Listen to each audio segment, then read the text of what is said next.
kusoo dhawaada Som TV Soomaali fadlan taageeradiina waxay noo tahay dhiirigelin subscribe saar kanaalka share garay like saar videoga mahadsani kulanti wacan oo wanaagsan saaxiibada halkan aynu ku wada xiriiray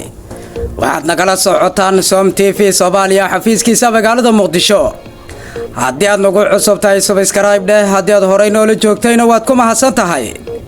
tabadan waxaynu ku eegaynaa madaxweynaha Jamhuuriyadda Federaalka Xasan Sheekh Maxamuud oo muddo bil ku sugnaa magaalada Dhuusamareeb ayaa maanta halkaasi ka soo duulay wuxuuna tagay degmada Maxaas ee gobolka Hiiraan madaxweyne Xasan Sheekh Maxamuud muddadii bisha ahayd ee ku sugnaa magaalada Dhuusamareeb ee gobolka Galgaduud maamulka Galmudug ayaa ku sugnaanshihiisa Dhuusamareeb warar aynu helnay waxay tibaaxayaan sidii uu doonayay madaxweynaha aanay u suurtagelin ujeedada markii horeba madaxweynaha uu tagay Dhuusamareeb ayaa waxay ahayd in xarun ku meel gaar ah uu ka dhigto Dhuusamareeb halkaasna uu ka hago dagaalka lagula jiro shabaab si madaxweynaha uu hago dagaalka ee lagaga saarayo shabaab afarta gobol ee daraska gobolka Mudug Galgaduud Hiiraan iyo Shabeellada Dhexe yaa waxay noqotay in madaxweyne Xasan Sheekh Maxamuud sidii uu filayay si ka duwan oo kala kulmo qabaa'ilka dega Galmudug wararka haddaba qarsoodida ah ee sida hoose aynu u helnay ayaa tilmaamaya in xogaa xagal daacina uu kala kulmay qabaa'ilka dega Galmudug Mudug iyo Galgaduud arrintaas ayaa waxay keentay in madaxweyne Xasan Sheekh Maxamuud arrimaha oo damacsanaa inta uga badanba dib u dhac uu ku yimid kuna saabsan la dagaalanka shabaab ma cadda sababta keentay in xogaa madaxweyne Xasan Sheekh Maxamuud ay ka yara wajitad badan hadafkii madaxweyne Xasan Sheekh Maxamuud oo u tagay Galmudug magaalada Dhuusamareeb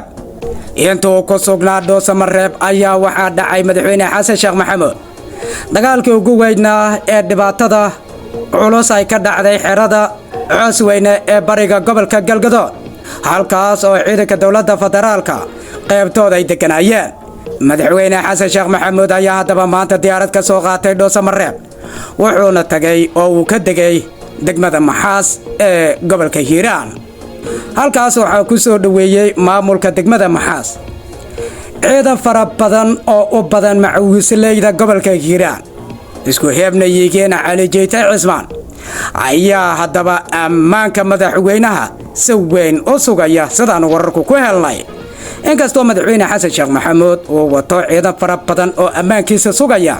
haddana macawisleyda aan gabanin ee dagaalka adag la galay shabaab ayaa iyana dhinacooda ka sugaya ammaanka madaxweynaha madaxweyne Xasan Sheekh Maxamuud ayaa tegitaankan Maxaas iyo kasoo tegitaanka Galmudug waxaa lagu tilmaamay inuu Hirshabeelle dib ugu soo laabto in uu kaba soo ambabaxay dhinaca Galmudug madaxweynaha maadaama uu ka hanjabay sidii uu doonayay Galmudug maadaama uu ka waayay madaxweyne Xasan Sheekh Maxamuud ayaa hadaba tegitaankan Hirshabeelle oo tagay gobolka Hiiraan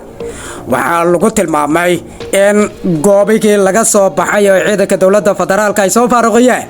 in madaxweynuhu uu doonayo in macawisleyda reer Hiiraan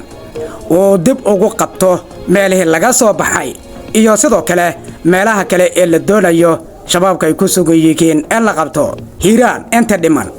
Shabeellada Dhexe inta dhiman iyo sidoo kale